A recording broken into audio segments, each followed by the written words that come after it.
एक नई जंग, एक नया चेहरा और वही पुरानी जादुई दुनिया। जी हाँ, द विचर सीजन 4 आखिरकार लौट आया है, लेकिन इस बार बदल गया है हमारे नायक का चेहरा। दोस्तों, नेटफ्लिक्स की मशहूर जादुई कहानी वाली सीरीज द विचर का चौथा हिस्सा आ चुका है। इस बार गेराल्ट ऑफ रिविया की भूमिका निभाई है लियम हेम्सवर्थ ने, यानी अब पहले वाले हेनरी केविल की जगह एक नया चेहरा देखने को मिलता है। कहानी वहीं से शुरू होती है जहां पिछला हिस्सा खत्म हुआ था। युद्ध के बाद सिरी, गेराल्ट और येनिफर तीनों अलग अलग रास्तों पर चल पड़े हैं। कोई अपने डर से लड़ रहा है, कोई अपनी शक्ति वापस पाने की कोशिश में है और कोई अपने अतीत से भाग रहा है। गेराल्ट अब अकेला है, लेकिन उसकी तलवार अब भी उतनी ही तेज है। वो नए साथियों के साथ एक खतरनाक सफर पर निकलता है, जहां उसे राक्षसों के साथ साथ राजनीतिक साजिशों से भी मुकाबला करना पड़ता है। इस बार की कहानी अग्नि का बपतिस्मा किताब पर आधारित है, यानी द विचर की दुनिया अब और गहराई में उतरती है। यहाँ एक नया किरदार भी जुड़ा है, रेजिस, जिसे निभाया है मशहूर कलाकार लॉरेंस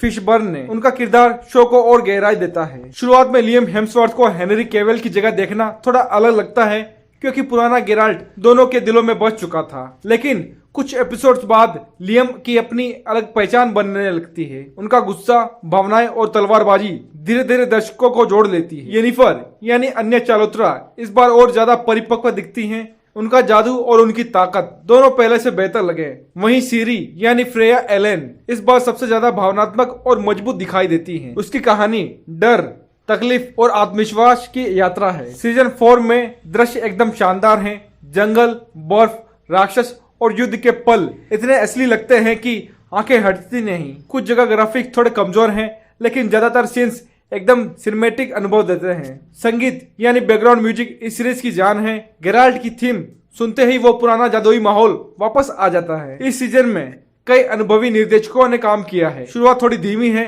लेकिन जैसे जैसे एपिसोड बढ़ते हैं कहानी पकड़ बना लेती है और हर किरदार का भाव साफ उभर कर आता है। इस बार कहानी सिर्फ राक्षसों की लड़ाई नहीं, बल्कि सत्ता, रिश्तों और विश्वास की जंग भी दिखाती है। तो दोस्तों, द विचर सीजन 4 एक बदलाव वाला सीजन है। ये कहानी को एक नए अंदाज और नए चेहरे के साथ आगे बढ़ाता है। अगर आप पुराने हेनरी केविल को याद करके देखेंगे तो शुरुआत में थोड़ा अजीब लगेगा, लेकिन अगर आप इसे एक नई शुरुआत की तरह देखेंगे तो ये सीजन फिर से आपको उसी जादुई दुनिया में खींच ले जाएगा। तो दोस्तों, अगर आपको जादू, तलवारबाजी और रहस्यमय कहानियां पसंद है तो द विचर सीजन 4 को जरूर देखिए।